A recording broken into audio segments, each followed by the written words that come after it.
Hello guys. कैसे हैं आप सब? बहुत दिनों बाद वीडियो बना रहा हूँ।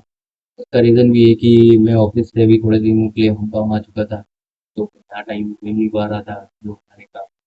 और दूसरा, जो बीच में मूवमेंट हुई मार्केट 24,500 तक गया, तो उसमें भी जो मूवमेंट हुई वो मेरे एनालिसिस से थोड़ा बाहर थी, क्योंकि जो अपसाइड का मूवमेंट हो रहा था वो पूरा करेक्टिव फॉर्मेशन में हो रहा था।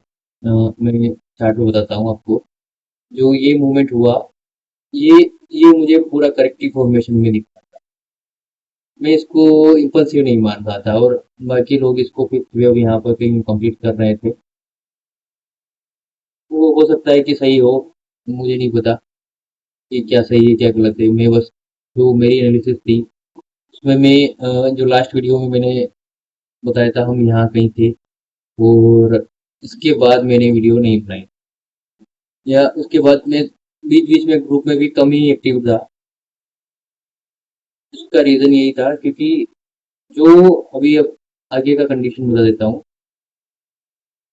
जो यहाँ पर हम, ये एक ए कंप्लीट किए, ये बी और सी के लिए प्लान कर रहे हैं। सभी लोगों का, जितने भी बहुत सारे मैंने काउंट देखे हैं, सबका बी यहाँ कहीं कंप्लीट हो चुका है, और अब यहाँ से सी के लिए ऊपर की प्लानिंग।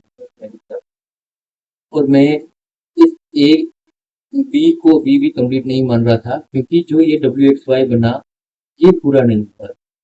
आप इसको थोड़ा सा नोटिस करोगे, या इसको देखोगे कहीं काउंटिंग करके, तो यहाँ कहीं पर, कहाँ, किसकी बात कर रहा हूँ मैं, ये WX का। यहाँ से मैं एक बार फिर से मार्क कर देता हूँ। ये W, ये A और ये Y बना रहे थे तभी, बट ये जो Y है, ये इस W के बराबर नहीं है। जब ये मूवमेंट बराबर नहीं है, ये रूल है, तो ये बराबर नहीं है, तो यहाँ पर कोई पैटर्न कंप्लीट होने का चांस ही नहीं बनता। तो सीधी सी बात है, अभी भी हम करेक्शन फेज में इसी बी के फॉर्म में निकल रहे हैं। तो अब ये बी कहाँ कंप्लीट होगा? ये बी कंप्लीट होना चाहिए कम से कम यहाँ पर 23,900, 22,900 क्या। उसका रीजन बता देता हूँ कि जो ये मूवमेंट हुआ है ना, ये मूवमेंट, ये एक ए, ये बी और ये सी, मैंने पुराने वीडियो में भी एक दो बार बताया हुआ है। तो उसके बाद का ये यहाँ पर जो बना हुआ है पैटर्न, ये ABC, ये मैंने मार्क किया हुआ था। मैं इसको यहाँ कहीं कंप्लीट मान चुका था एक बार के लिए, और यहाँ कहीं मैंने एक बार शॉर्ट भी किया था अपने ग्रुप में, याद है। और यहाँ कहीं मेरा स्टॉप लॉस चला गया। तो ठीक है, वो stop loss part of the game है, क्योंकि मैं यहाँ से अगर प्लान कर रहा हूँ मार्केट पे इतना बड़ा, और स्टॉप लॉस दे रहा हूँ 60-70 पॉइंट का, तो चलता है। एक दो बार स्टॉप लॉस हिट हो भी गए तो कोई बड़ा डिफरेंस आएगा नहीं। दूसरी बार फिर मैंने यहाँ पर अपने ग्रुप में अपडेट भी किया था कि 515 530 के जोन में मार्केट में एक बार 600 के स्टॉप लॉस से बेचना बनता है। और ज्यादातर लोग को यहाँ कहीं मान रहे थे कि बस इससे ज्यादा मूवमेंट होना पॉसिबल नहीं है, या ये मूवमेंट हो चुका है, बस हो चुका है। मैं नहीं मान रहा था, क्योंकि मुझे यहाँ तक कहीं ना कहीं एक चीज फील आ चुकी थी कि ये बी, ये जो सी बना हुआ है, ये इस बी का ABC कंप्लीट हो चुका है। और अगर यहाँ से भी मार्केट, अगर ये मेरा लेवल जो लॉस स्टॉप लॉस है 600 का, ये इस एक के हाई को ब्रेक कर देता, तो फिर भी एक बार के लिए मैं मान लेता कि चलो पैटर्न भी रेगुलर ऊपर की तरफ बन रहा है, तो और भी पॉसिबल सिनेरियो बन सकती है। पर वो पार्ट ऑफ, मतलब वो ऐसा है कि 2-5% होता है। इसलिए मेरे ये स्टॉप लॉस, मेरे पास अच्छा सुटेबल 100 पॉइंट का स्टॉप लॉस था, और यहाँ से अच्छा खासा टारगेट मेरे को दिख रहा था, तो मैंने यहाँ पर शॉर्ट इनिशिएट किए थे, और अपने ग्रुप में भी अपडेट किए। उसके बाद जो मार्केट में मूवमेंट हुई वो तो सब आप देख ही रहे हो। अब जो कंडीशन बनी हुई है मार्केट में, हम उसको थोड़ा देख लेते हैं कि मार्केट अब कहाँ पर है। तो मार्केट में जो अभी पैटर्न बना हुआ है, वो पैटर्न ए कंप्लीट हो चुका है। यहाँ पर मैं मार्किंग कर देता हूँ, ये एक ए, अभी हम बी बना रहे हैं और आने वाले टाइम में हम सी कंप्लीट करेंगे। वो सी कम से कम 23,000 22,900 की जोन में कहीं कंप्लीट होगा। और मैं पर्सनली इसको एबीसी के बजाय 1 2 3 4 5 मानने की कोशिश करूंगा। इसका रीजन किसी और वीडियो में बताऊंगा। बाकी चांस है कि यहाँ पर या दोनों ही सिचुएशन में 1 2 3 4 5 बने या एबीसी बने, मार्केट में 22,900 तक का मूवमेंट पॉसिबल हो सकता है। और अब अभी के बारे में बात कर लेते हैं, कल के लिए क्या पैटर्न बना हुआ है। तो हम यहाँ पर कल के लिए ये बी बनाने के कंडीशन में खड़े हैं। तो यहाँ से अब हमारे पास क्या पैटर्न है, अभी हमारे पास यहाँ पर एक ए कंप्लीट हो चुका है, बी यहाँ पर कहीं कंप्लीट होगा और हम सी के लिए कहीं ना कहीं इस जोन में जाएंगे। तो सी कहाँ कंप्लीट होगा, कम से कम यहाँ तक के ऊपर भी कंप्लीट हो सकता है। पर जनरली मार्केट है ना, जो गैप रनवे गैप होता है ना, फर्स्ट गैप, एक प्राइस पैटर्न बिहेवियर को फील नहीं करता। अब यहाँ कहीं देखोगे ना, ये देखो अभी इसका करेक्शन पूरा नहीं हुआ तो मार्केट ने क्या किया, यहाँ से रिजेक्शन ले लिया। ये गैप जो बचा हुआ है ना, ये गैप, ये दिख रहा है आपको, मैं आपको थोड़ा जूम आउट करता हूँ। ये गैप, ये देखो, ये लाइन के आसपास से ही रिजेक्शन आया था पिछली बार भी, और अभी भी देखोगे ना, अभी भी यही कहीं से हम रिजेक्ट हो गए। ये गैप फील नहीं हुआ। ये गैप तभी फील होगा जब मार्केट अपने पूरे करेक्शन को, पूरे पैटर्न को कंप्लीट कर लेता है। ये मैंने बहुत बार नोटिस किया है। ये प्राइस एक्शन सिस्टम है, कोई इलियट वे वाला नहीं। ये प्राइस एक्शन का ऑब्जर्वेशन है, मेरा पर्सनल ऑब्जर्वेशन। ये किसी के लिए हो सकता है कि कोई बोले कि यार नहीं ऐसा कुछ नहीं होता, मैं मानता हूँ वो सही होंगे, बट मेरा मानना ऐसा है कि पर्सनली ये गैप फील नहीं होना चाहिए। कौन सा वाला गैप, तो ये बनाओ, इस गेम से पहले ही बी कहीं कंप्लीट, ये सी कंप्लीट होगा और ये बी यहाँ कहीं कंप्लीट होकर हम वापस नीचे की तरफ मूव कर सकते हैं। और जब हम यहाँ से कैलकुलेट करेंगे ना, तो बी एक चांस यही बन रहा है कि ये सी कहीं ना कहीं यहीं, यहाँ से अगर लेके चलते हैं तो यही कहीं कंप्लीट होगा। 100% यहीं पे भी आ रहा है। और अगर कल मान लो मार्केट ने छोटा सा एक लो बना दिया तो ये यहीं से रिजेक्ट हो सकता है। अब वो देखते हैं कल क्या लो बनता है, क्या पॉसिबल सिनेरियो बनते हैं। बट अगर ये एबीसी बनाना है तो मार्केट को ये जो लो बनाया है 805 का कल, या न्यूज वाले दिन आपने, हाँ कल के दिन ही जो लो बनाया था, ये लो 8 तारीख का लो ब्रेक नहीं होना चाहिए और मार्केट को ऊपर की तरफ मूव करना है। अब ये तो हो सकता है कि इसको मूव करने में 1 या 2 दिन लग जाए, कल भी हो सकता है, आने वाले 2 दिन में भी हो, बट अभी हम कैसे इसको प्ले करेंगे। तो मेरा एक व्यू है कि कल हो सकता है कि मार्केट इसी जोन में टाइम पास करे। उसका रीजन भी यही बता देता हूँ, इसी जोन में कहीं टाइम पास करे, मैक्सिमम टाइम इसी जोन में हम निकालें पूरा दिन। तो उसका रीजन ये है कि कल फ्राइडे है और कल दो चीजें एक साथ होगी। वो है वीकेंड इफेक्ट की वजह से विक्स कूल ऑफ होगा, और विक्स पहले से ही बढ़ा हुआ है, उसमें भी एक अच्छा कूल ऑफ होना बाकी है। तो हो सकता है कल 2-3% मार्केट के मूवमेंट ना होने से भी हो और विकेट इफेक्ट की वजह से भी मूवमेंट विक्स में ना हो। और दूसरा कि यहाँ से लॉन्ग और शॉर्ट करने वाले भी ट्रम्प के नाम से डरे हुए हैं, क्या पता कल गैप अप खुल जाए, मतलब मंडे को गैप अप खुल जाए या गैप डाउन खुल जाए। तो एक चांस बन रहा है कि कल मार्केट इसी ब्रॉडर रेंज में टाइम पास करता है। तो जिनको डायरेक्शनल बेट लेना है या डायरेक्शनल ट्रेड करते हैं वो इस सी के लिए ट्रेड कर सकते हैं। शर्त यही है इस चीज का कि ये जो 805 का लो बनाया है ये ब्रेक नहीं होना चाहिए। दूसरी बात, हम नेक्स्ट वीक के स्ट्रगल में भी यहाँ पर रेंज बना सकते हैं। एक ब्रॉडर रेंज ये हमारे पास निकल के आ रहा है।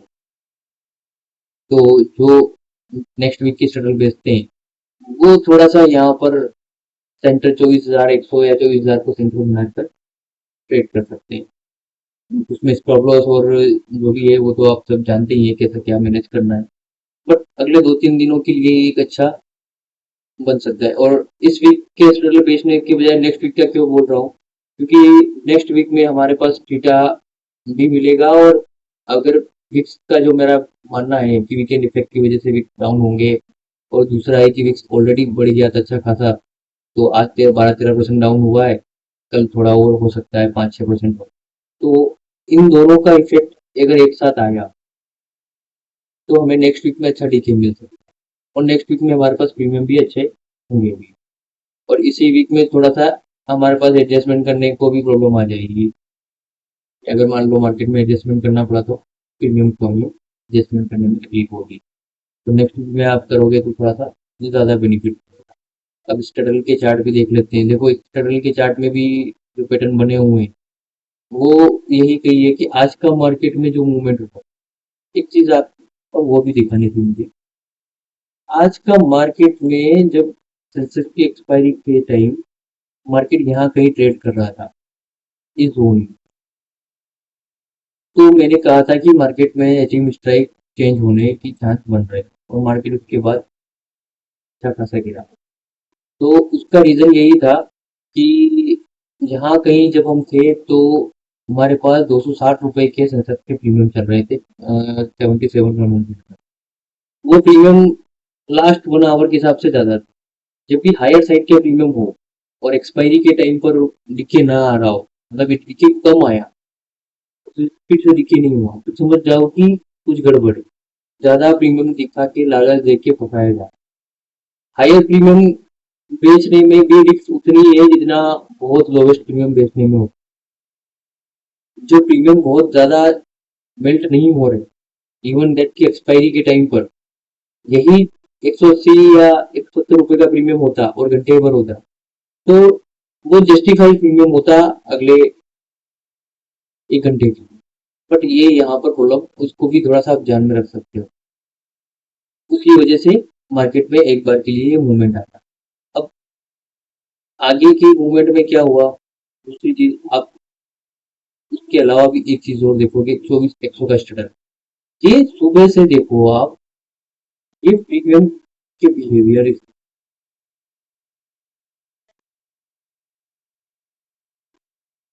ये स्टैंडर्ड दिख के नहीं दे रहा। ये स्टैंडर्ड अगर दिख के नहीं दे रहा है और जबकि मार्केट का सेंट्रल स्ट्राइक है, मतलब ये एटीएम स्ट्राइक है। आप प्राइस स्ट्रक्चर देखो, कहाँ ट्रेड कर रहे हैं हम, 24,060-65 के आसपास, और फ्यूचर कहाँ ट्रेड कर रहा होगा, यहाँ से 60-50 पॉइंट ऊपर, 24,100 पर। तो 24,100 पे होने के बावजूद अगर 24,100 का स्टैंडर्ड दिख के नहीं दे रहा है, दैट मीन क्या पॉसिबिलिटी बनती है, मार्केट इस स्टैंडर्ड के आसपास तो नहीं रहेगा। या तो यहाँ से मार्केट ऊपर की साइड मूव कर जाए या नीचे की साइड मूव। अब इसको फाइंड आउट करने के लिए किस साइड मूव करेगा, ऊपर करेगा या नीचे करेगा, उसके लिए आप ये देख सकते हो पुराने पीछे, मतलब आईटी स्ट्राइक मिल जाएगा। अगर 24,100 है, आप 900 उठा के देखो। अब आप 900 स्टेडल उठा के देखोगे तो 900 का स्टेडल देखो, 900 का स्टेडल टाइम पास करते करते यहाँ पे टाइम पास कर रहा था, ये चीज बहुत है, ठीक है। उसके बाद इसने ब्रेकडाउन दिया, फिर नीचे की तरफ 24,000 का स्टेडल, ये देखो 24,000 का स्टेडल। तो मैंने पुरानी वीडियो की वजह से मार्किंग कर डाली। 1 मिनट में थोड़ा सा इसको रिफ्रेश कर देता हूँ, आपको जल्दी साफ सुथरा दिखेगा। 24,100, हाँ 24,000, ठीक है। तो 24,000 का स्ट्रगल दिखा के देखते हैं। एक, ये देखो,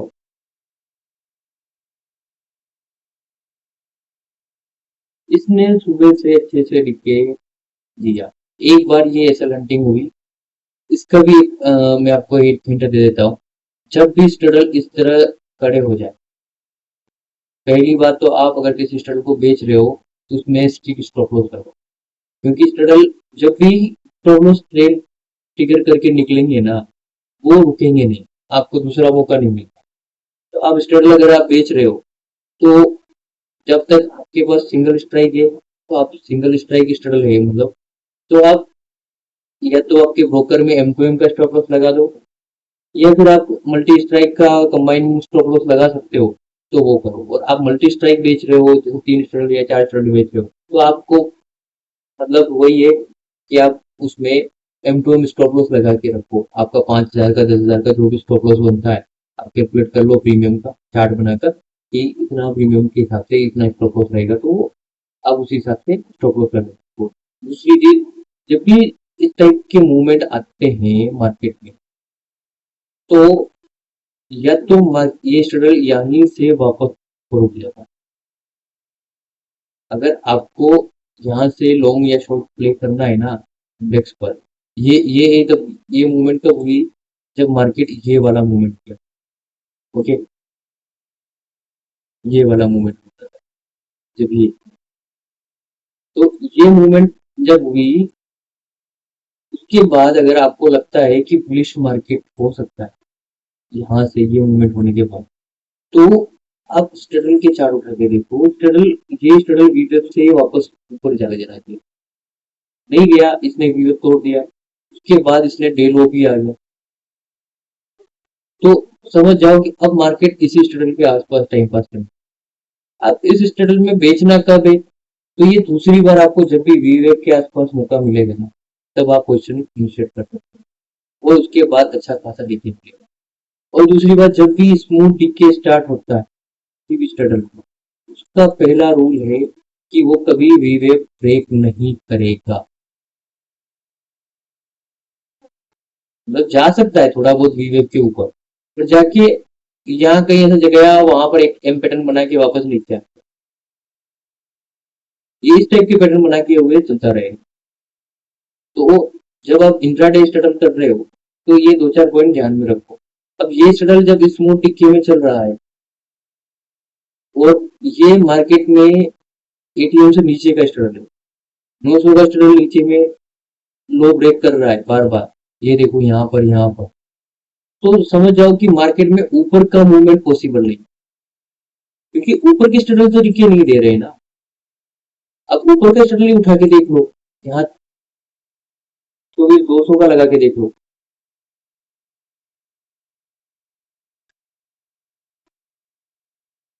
क्योंकि 200 के स्टडल में भी आप यही चीज पाओगे कि मार्केट जब भी ऊपर जा रहा है वो टिके नहीं दे रहा है। ये ये देखो, यहाँ पर रेंज बना दी, ये यहाँ पर फिर से एक लो ब्रेक किया, वापस से उठ गया, फिर यहाँ कहीं वापस बॉटम के आसपास आया, वापस उठ गया। तो जब भी ऊपर की स्ट्रगल प्रॉब्लम कर रहे हैं तो मार्केट ऊपर नहीं जाएगा, और नीचे की स्ट्रगल प्रॉब्लम कर रहे हैं तो मार्केट नीचे नहीं जाएगा, सीधी सी बात। तो आप डायरेक्शनल बेट भी स्ट्रगल के बेस पे इस तरह से बना सकते हो। ओके गाइस, और दूसरा, अगर आप स्टडल बेच रहे हो स्मूथ डिक्के वाले, मैंने आपको वीडियो बना के भी भेजा था, वो पीडीएफ बना के अपने को ग्रुप में पोस्ट किया था। तो उसमें क्या रोल था, यही था ना कि स्टडल जो स्मूथ डिक्के में रहेंगे वो वीवेव के नीचे रहेंगे। यहाँ पर आपको दूसरी बार मौका मिला, यहाँ कहीं आपने फिर से अगर बेचा हो तो भी आपको एक अच्छा मौका मिला, और ये इंट्राडे में आराम से बनते हुए दिखते हैं। ऐसा नहीं है कि ये बाद में चार्ट बन रहा है तो इसलिए मैं बोल रहा हूँ, नहीं, ये सब चीजें मैं मतलब कई बार ग्रुप में शेयर भी की, पहले से ही कर देता हूँ कि अगर स्टडल यहाँ कहीं पहुंचेगा तो हम वहां पे बेच सकते हैं, या ये कर सकते हैं, वहां पे ये टाइप का ट्रेड बना सकते हैं। तो ऐसा नहीं है कि मैं मतलब ये चार्ट बनने की बात बोल रहा हूँ, ये सारी चीजें मतलब आप लॉजिकली आप देखोगे ना, स्टडल के प्रीमियम देख के आप मार्केट का ट्रेंड डिसाइड कर सकते हो। और जब स्टडल नीचे के दिखे दे रहे हैं ना, तो आप थोड़ा सा नीचे की तरफ का ट्रेड बनाओ, आपको लास्ट में भी एक अच्छा खासा ट्रेड मिलता है। ओके गाइस, तो आज का ज्ञान यही समाप्त करते हैं। डाटा थोड़ा एफआई का डाटा में तो आज बहुत बड़े नंबर नहीं है, तो मैं उसको डिस्कस नहीं कर रहा हूँ। बस मार्केट पे जो व्यू है वो मैंने अभी क्लियर कर दिया है कि हम यहाँ से कहीं ना कहीं कल के दिन तो इसी रेंज में टाइम पास कर जाएंगे। 24,080 को के आसपास है, और नीचे में वही 850 900 के जोन, इस जोन में टाइम पास कर जाएं तो बहुत अच्छा है। और यहाँ से एक अपमूव की चांस भी बन रहे हैं 250 260 के जोन तक का, तो जो कि ये बीसी कंप्लीट करने के लिए और ये बी बनाने के लिए जा सकता है। तो यही व्यू है अगले, और बाकी वीकेंड तक हम देखते हैं कि आगे क्या फॉर्मेशन कंप्लीट होती है। वीकेंड पे फिर नई वीडियो में पूरा आगे का टोटल व्यू और सारे डाटा पॉइंट को एक साथ बना के बड़ी वीडियो बनाऊंगा। तब तक के लिए थैंक यू वेरी मच, और मेरी वीडियो अच्छी लगी हो तो प्लीज़ लाइक कर दो, सब्सक्राइब करो चैनल को, अपने दोस्तों को भेजो, और मैं कोशिश करूंगा अब धीरे धीरे वापस से रेगुलर वीडियो बना पाऊँ, और खासकर स्टडल और राइटिंग के बारे में अच्छे से जो मुझे आता है वो मैं आप लोगों तक पहुंचा पाऊँ। और कैसे मार्केट के बाकी प्राइस एक्शन और इन सब चीज़ों को मुझे समझना है, उसके बारे में जो भी मैं जानता हूँ वो आप तक पहुंचा पाऊँ। Okay guys, thank you very much, मिलते हैं नेक्स्ट वीडियो में। तब तक के लिए बाय।